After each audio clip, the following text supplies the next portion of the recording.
Hello friend, मी श्रद्धा. Story book teller या चॅनलमध्ये तुमचं पुन्हा एकदा स्वागत करते. आपण ऐकत आहोत सौ शोभा राऊत यांची लिखित कादंबरी अवचित होता भेट तुझी. चला तर मग ऐकूया भाग 18. सगळ्यांचा चहा नाश्ता झाला होता. प्रत्येकाच्या बॅगा गाडीत गेल्या होत्या.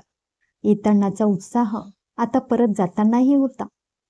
रिचाला ज्या उद्देशाने जयने आणले होते तो उद्देश पूर्ण झाला नव्हता, पण ट्रिप मस्त सक्सेस झाली होती. जय तेथे आला. त्याच्या हातात काही बॉक्सेस होते. त्याने सगळ्यांना हॉलमध्ये बोलावले आणि त्याने हातातला एक बॉक्स करणला दिला. करण, हे आमच्या आबासाहेबांनी दिले आहे सगळ्यांसाठी. काय आहे यामध्ये आणि याची काय गरज होती? आमच्याकडे रिवाजच आहे घरी प्रथम येणाऱ्यांना भेट देण्याची. या बॉक्सेसमध्ये रिस्टवॉच आहे. आदित्य, देवदत्त, विशाल, नुपूर, रिचा, तुम्हीही घ्या. आम्ही? अरे जय, आईसाहेबांनी कालच आम्हाला अगदी छान आणि महागडे गिफ्ट दिले आहे, नुपूर म्हणाली. ते आईसाहेबांकडून होते, हे आबासाहेबांनी दिले आहे. पण हे काही योग्य नाही. असू दे ग, घे. नाईलाजाने नुपूरने गिफ्ट घेतले. तिने उघडून पाहिले. लेडीज घड्याळ होते, खूप सुंदर आणि महागडे देखील. सगळ्यांनाच गिफ्ट आवडले. जे तुमच्याकडे कोणी येणार म्हणजे येणाऱ्याची चंगळच, देवदत्त म्हणाला. तसे नाही रे, आमच्या इकडे गिफ्ट देण्याची पद्धतच आहे, म्हणून एवढे महागड्यातले घड्याळ द्यायचे? मला माहिती आहे, हे एक घड्याळ 5,000पेक्षा कमी नाही. असू दे रे जय, हे घड्याळ या गावात चांगला काळ घालविला याची सदैव आठवण देईल, विशाल म्हणाला. होय रे, ट्रिप एकदम मस्तच झाली, देवदत्त म्हणाला. वेळ करू नका, निघा आता. वाड्यावर जाऊन सगळ्यांना भेटून येते, नुपूर म्हणाले. आम्हीही येतो. सगळे मिळून वाड्यावर आले. पुढच्या सोप्यात आबासाहेब होते. एक एक करून सगळ्यांनी आबासाहेबांना नमस्कार केला. घड्याळ आवडल्याचे आवर्जून सांगितले. नुपूर आणि रिचा आत गेल्या. आईसाहेबांना भेटल्या. आईसाहेब, आम्ही निघतो. तुम्ही सगळे लग्नाला आले पाहिजे, म्हणत तिने वाकून नमस्कार केला. नक्की येऊ तुमच्या लग्नाला. आईसाहेब, काल तुम्ही आम्हाला गिफ्ट दिली होती, मग आज पुन्हा का? सगळ्यांमध्ये तुम्ही दोघेही येता म्हणून. आवडले घड्याळ? खूप छान आहे. तुम्हाला आवडले यातच आम्हाला आनंद आहे. अक्कासाहेब कुठे आहे? गाडीमध्ये तुम्हाला खाण्यासाठी द्यायचे आहे ते पॅक करतात. आणि दादासाहेब? तो आज तिकडून आला आणि आवरून लगेच बाहेर पडला. आम्हाला कोणाला न भेटताच ते गेले, नुपूर म्हणाले. अगं, काही काम असेल. नुपूरला कुठे माहिती होते काय झाले ते. शक्तिसिंह आपल्याला निघताना भेटला नाही याचे तिला खूप वाईट वाटले. तो भेटायला पाहिजे होता. तिचे मन खट्टू झाले. ती अक्कासाहेबांना भेटायला गेली. अक्कासाहेबांचे काम आवरलेच होते. अक्कासाहेब, निघतो आम्ही. पुन्हा कधी इकडे येणे जमेल ना जमेल, पण नक्की, एवढे नक्की, मी तुम्हाला कोणाला विसरणार नाही. नुपूर, इकडे येणे का जमणार नाही? आता जोडीनेच या. प्रयत्न करेल. अक्कासाहेब, तुम्ही लग्नाला नक्की यायचे? नक्की येईल. खरे? प्रॉमिस? अक्कासाहेबांनी नुपूरचा हात हातात घेतला. नुपूर, इथले सगळेच तुमचे कौतुक करतात. एवढ्या शिकल्या सवरलेल्या, पण गर्व केला नाही. आमच्यात मिळून मिसळून राहिलात. खूप आवडलात तुम्ही सर्वांना. अक्कासाहेब आणखीन काही बोलत होत्या. रिचाला ते अजिबात आवडले नव्हते. ती शांत उभी होती, पण तिच्या मनात पुन्हा एकदा द्वेषांगी पेटला होता. बाईजाकडून थोडे काही पाठवले. गाडीत खा सगळे मिळून. नक्की खाऊ. जाऊ? जाऊ म्हणू नका, येते म्हणा. बरं बरं, येते मी. या. नुपूर आणि रिचा वाड्यातून बाहेर पडल्या. गाडीत आधीच सगळे जाऊन बसले होते. नुपूर पुढे बसली. रिचा मागे बसायला गेली. गाडी विशाल चालवणार होता. गाडीपर्यंत सोडायला सगळे आले होते. सगळ्यांचा निरोप घेऊन विशालने गाडी स्टार्ट केली. नुपूर आणि सगळेच हात हलवून बाय म्हणत होते. गाडीने वळण घेतले आणि गाडी वेगाने धावू लागली. नुपूर तो परिसर डोळ्यात साठवून ठेवीत होती. आपले काहीतरी हरवले आहे अशी भावना का कोण जाणे नुपूरच्या मनात येत होती आणि त्या भावनेने ती उदास झाली होती. आपले हृदय एवढे कासावीस का झाले हे काही केलं तिला समजत नव्हते. गाडीमध्ये मागे गप्पा सुरू झाल्या होत्या. विशालने गाडीतील टेप ऑन केले. गाणी सुरू झाली. विशाल, मजा आली ना? नुपूर म्हणाली. खूप मजा आली नुपूर. मी माझ्या कॅमेराने खूप काही शूट केले आहे. शिवाय फोटोही भरपूर काढले. विशाल, प्लीज लवकर ते सर्व डेव्हलप कर. कॅसेटही मला दे. आताच मला ते निवांत बघता येईल. एकदा पाहुणे येण्याची सुरुवात झाली की मला नीट बघताही येणार नाही. देशील ना मला लवकर? देईल. सर्वप्रथम तुलाच देईल. प्रॉमिस? थँक्यू. नुपूर पुन्हा एकदा गावाच्या विचारात गुंग झाली. कितीतरी वेळ ती विशाल बरोबर बोलली नव्हती. नुपूर, अगं झोपलीस की काय? छे रे, झोप कुठली येते? मला वाटले रात्रीच्या जागरणाने आता तुला झोप लागली. रात्र मात्र मस्त गेली. औचित्य होता भेट तुझी कविता आवडली. छान केलीस. मलाही आवडली. कसे ग सुचते तुला? असेच. आपल्याला बुवा एखादे लेटर लिहायचे म्हटले तरी काही सुचत नाही. विशालने टेप बंद केला आणि तो नुपूरला म्हणाला, नुपूर, टेपची गाणी रोजच ऐकतो गाडीत. आता तू एखादे गाणे म्हण. कोणते म्हणू? कोणतेही तुझ्या आवडीचे. जुने चालेल? जुनी गाणी मला खूप आवडतात. नुपूरच्या डोळ्यासमोर डोंगराच्या कपारीत घालवलेली रात्र आली. त्या दिवशी म्हटलेले गाणे आठवले. तन्मयतेने ऐकणारा शक्तिसिंह आठवला आणि तिच्या तोंडातून ओठातून ओळी बाहेर पडल्या. सुहाना सफर और ये मौसम हसी, हमें डर है हम खो न जाए कहीं. गाडीत मागे सुरू असलेली बडबडही शांत झाली. सगळेजण नुपूरचे गाणे ऐकू लागले.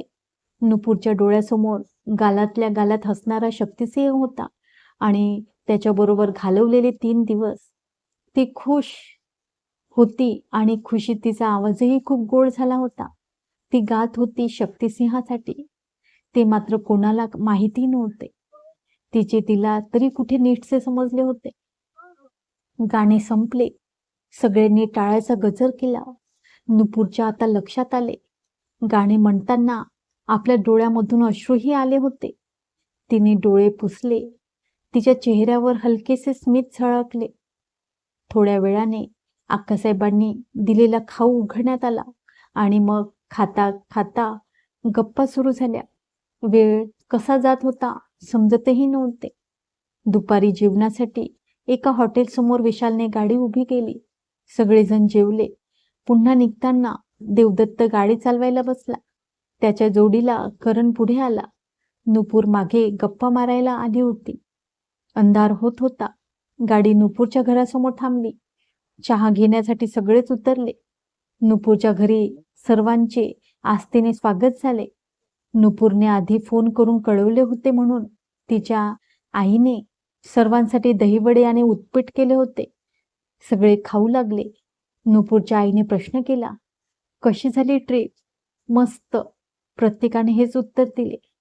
मावशी, ट्रीप छान झाली, पण तुमच्या नुपूरने आम्हाला खूप त्रास दिला. मी कसला त्रास दिला? ते 3 दिवस आमचे काय झाले ते आम्हालाच माहिती. कसले 3 दिवस? नुपूरच्या आईने विचारले. आई, ती मोठी स्टोरी आहे. तुला निवांत सांगे. मोठी आणि कठीणही, करण म्हणाला. कठीण म्हणजे एकदम खतरनाक, देवदत्त म्हणाला. मावशी, देवाचे आभार माना, नुपूर सुरक्षित आली म्हणून, विशाल म्हणाला. म्हणजे एवढे काय घडले होते? नुपूरच्या आईने प्रश्न केला. मावशी, त्यावेळी तुम्ही तेथे असता तर हार्ट अटॅकच आला असता, रिचा म्हणाली. ए गाईज, आता पुरे तुमचा सस्पेन्स. मी आईला नंतर सगळे सविस्तर सांगणार आहे. मला तर भारी उत्सुकता लागली आहे सस्पेन्स ऐकण्याची. नुपूरची आई म्हणाले. मावशी, आम्ही निघतो. सगळ्यांनी रजा घेतली. नुपूर, काय झाले होते ग? त्यांनी काळजीने विचारले. आई, आत्ताच आले, फ्रेश होते, विश्रांती घेते. पप्पा भाई आल्यानंतर तुम्हा तिघांना एकदमच सांगते. ठीक आहे. आई, कपड्यांची खरेदी झाली? तू नव्हतीस म्हणून तुझा शालू सोडून बाकी सगळी खरेदी केली. बरे झाले. शालू काय कधी पण आणता येईल. कपड्यांची मोठी खरेदी होती. मिळाल्या तुला हव्या तशा साड्या? होय ग, साड्या छान मिळाल्या. आहेर करायच्या साड्याही छान आहेत. मी जाऊ फ्रेश व्हायला? अगं, रात्री स्वयंपाक काय करू? आई, काहीही कर. नुपूर आत गेली. रात्री जेवण झाल्यावर तिघे नुपूरच्या गमती जमती ऐकायला बसले. नुपूर सर्व काही सांगत होते. सगळे ऐकत होते. नुपूरने इरेश्वरावरून आपण कसे पडलो हे सांगायला सुरुवात केली आणि तिघेही कान देऊन ऐकू लागले. नुपूरच्या आई तर धास्तावून गेल्या होत्या. त्या म्हणाल्या, नुपूर बेटा, आमचे भाग्य थोर म्हणून सगळे निभावले. आई, शक्तिसिंह माझ्या मागोमाग आले नसते तर माझे काय झाले असते ही कल्पनाही मला करवत नाही. आई, अगं पुढचे ऐकूया. नुपूर पुढे काय झाले आणि मग नुपूरने कपारीत घालवलेली रात्र, उतारावर चालताना होणारा त्रास, झाडांच्या फांद्याने ओरबडलेले अंग, गारठ्याने बसलेली दातखेडी, घोणस या विषारी सापापासून शक्तिसिंहाने कसे वाचवले, दलदलीतला प्रसंग, उपाशीपोटी केलेला प्रवास, निराशेचे प्रसंग आणि मग शक्तिसिंहाने दिलेला दिलासा, उत्साह, प्रत्येक वेळी केलेली मदत, वाट शोधण्याची धडपड, चालतानाची पडापड. नुपूर बोलत होती आणि सगळे प्रसंग तिला आठवत होते. डोळ्यासमोरून सावकाश साकारून जात होते. खरेच बाई, त्या शक्तिसिंहाचे आभारच मानायला पाहिजे. देवासारखा धावून आला तुझ्या रक्षणासाठी. शक्तिसिंह म्हणजे ग्रेट माणूस दिसतोय, अंकुर म्हणाला. शक्तिसिंहाला एकदा भेटायला पाहिजे, ज्याने माझ्या मुलीला एकदा नव्हे तर कित्येक वेळा जीवदान दिले आहे. नुपूरचे पप्पा म्हणाले. पप्पा, आता मी जे जीवन जगते ते निव्वळ त्यांच्यामुळेच. सगळे ऐकून अंगावर अक्षरशः काटा उभा राहिला. शहरात नुपूरची आई म्हणाली. संकटे म्हणजे काय? त्यामुळे येणारा थरार म्हणजे काय? स्वतःच्या डोळ्याने मरण बघणे म्हणजे काय? संकटावर कशी मात करायची हे सगळे अनुभव तुला तुझ्या या ट्रिपमुळे आले तर? होय पप्पा, या ट्रिपमुळे मी खूप काही शिकले आणि आजपर्यंतच्या आयुष्यात जे अनुभवले नव्हते तेही अनुभवले. तू सुरक्षित घरी आलीस. उद्या देवीच्या मंदिरात जाऊन येते. आई, अगदी तुझ्याप्रमाणेच. आईसाहेबांची ही मनस्थिती झाली होती. मी सुखरूप यावे म्हणून त्यांनी त्यांच्या ग्रामदेवतेला नवस केला आणि फेडला देखील. जयची आई अगदी मायाळू दिसते. होय ग, खूप चांगल्या आहेत त्या. दुसऱ्याच दिवशी माझा पाय मुरगळला होता, त्यांच्याचमुळे तो ठीक झाला म्हणत नुपूरने तो किस्साही सांगितला. आई, आता उद्यासाठी थोडी बोलणी ठेवूया. मला झोप येते. काल रात्री आम्ही कोणी अगदी मिनिटभर देखील झोपलो नव्हतो. का ग? अगं, पूर्ण रात्र गप्पा, गाण्याच्या भेंड्या, चिठ्ठ्या टाकून आणि इतर बरेच गेम खेळलो. मस्त धम्माल केली आणि आजचा दिवस प्रवासात, त्यामुळे आता झोपावे वाटते. त्याच्या आधीही विश्रांती मिळाली नसणार. नाही ना पप्पा, विश्रांती नव्हतीच मिळाली. जंगलातून आलो रात्री आणि दुसऱ्या दिवसापासून जत्रा. मग काय, पुन्हा धम्माल गंमत. नुपूर हसत म्हणाली. बरे तर, उठा आता, तिला झोपू दे, अंकुर म्हणाला. आणि मग सगळीच झोपायला गेली. त्या रात्रीही नुपूर निवांत झोपू शकली नाही.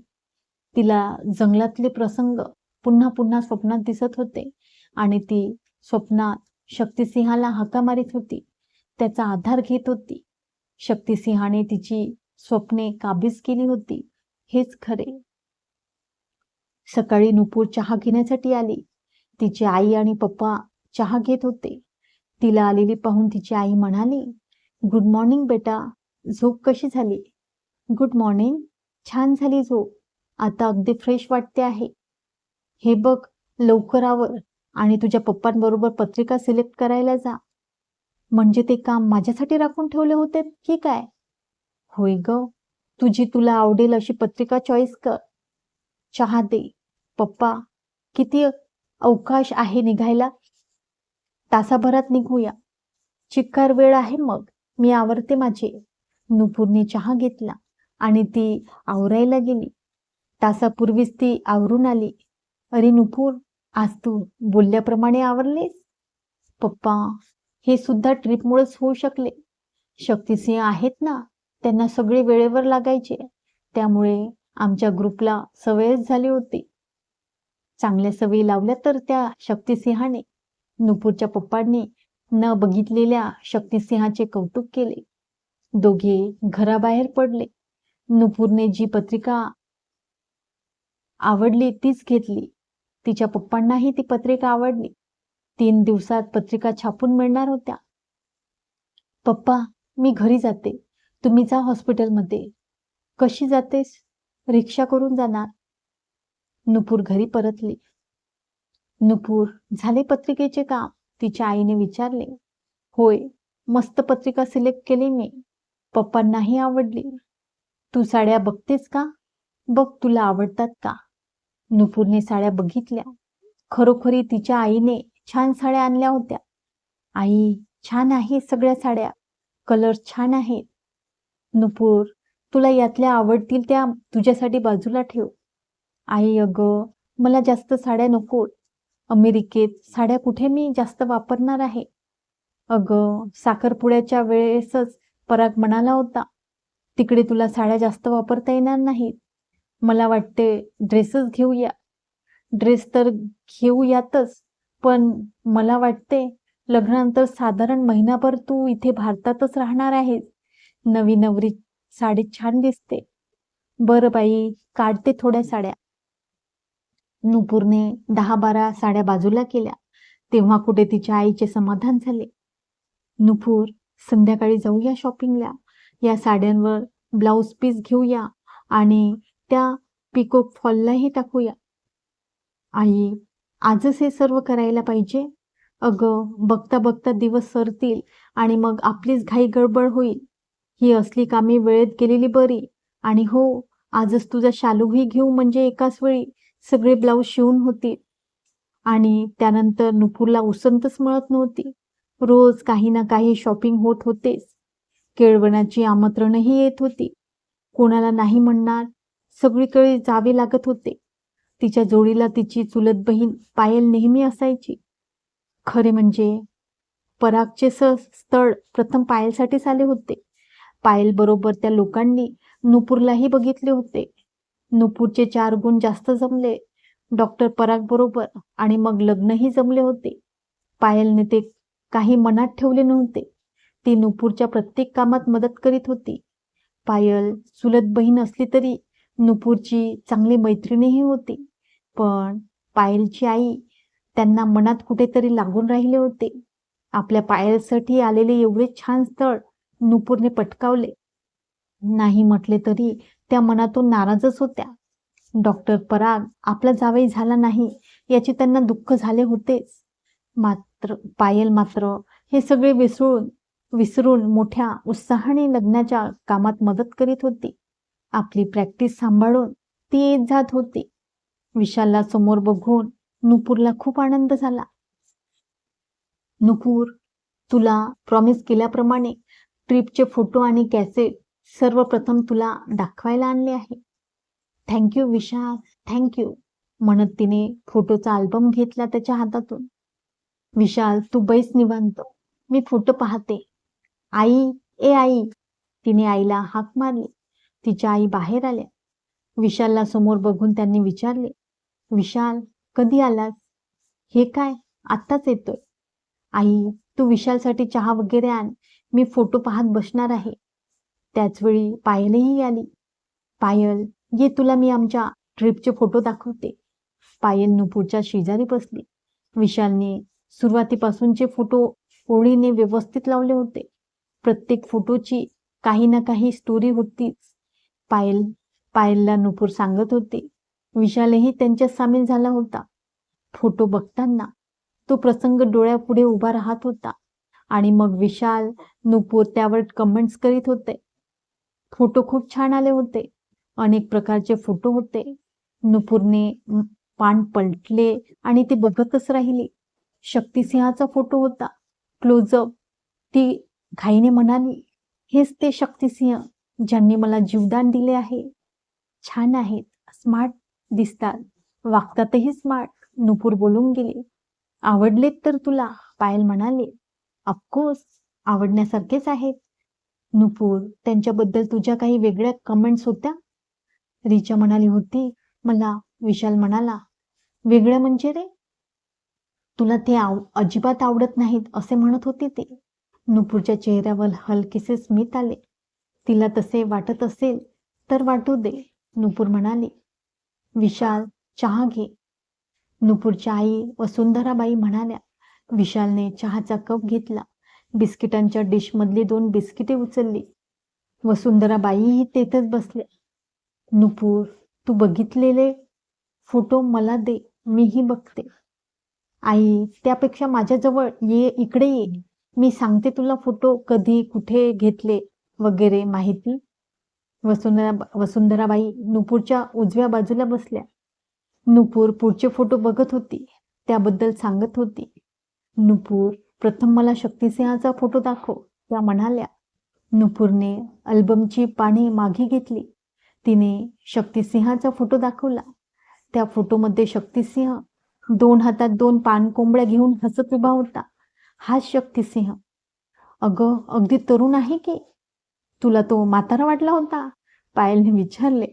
म्हातारा नाही, पण वाटले होते मध्यम वयाचं असेल. असं होय, बरे, आता पुढचे फोटो दाखव. आणि मग तासभर सगळे फोटो पाहत होते. नुपूर, तुझ्या कॅमेऱ्याचे फोटो कुठे आहेत? अरे, माझा कॅमेरा रिचाकडे राहिला. आल्यापासून 2 वेळा फोन केला, ती फोनवर भेटली नाही. विशाल, माझे एक काम कर, तिला अडवीत विशाल म्हणाला. आले लक्षात. रिचाकडे जायचे, कॅमेरा घ्यायचा, रोल डेव्हलप करायचा आणि तुला फोटो आणून द्यायचे, हेच ना? अगदी बरोबर. करशील ना माझे काम? आजच जातो. जाताना रिचाकडे, मग तर झाले. तू खूप चांगला आहेस. थँक्स, हसत विशाल म्हणाला. विशाल, आणि एक काम आहे, प्लीज नाही म्हणू नकोस. अगं सांग तरी. मला या सगळ्या फोटोच्या कॉपीज पाहिजे. एवढेच ना? मग ह्याच ठेवून घे, मी दुसऱ्या करून घेतो. माझ्याकडून तुला हे फोटो भेट. ओ विशाल, यू आर ग्रेट. यात ग्रेट आहे काय? मला माहिती आहे, हे फोटो अमेरिकेला जाताना तू घेऊन जाशील.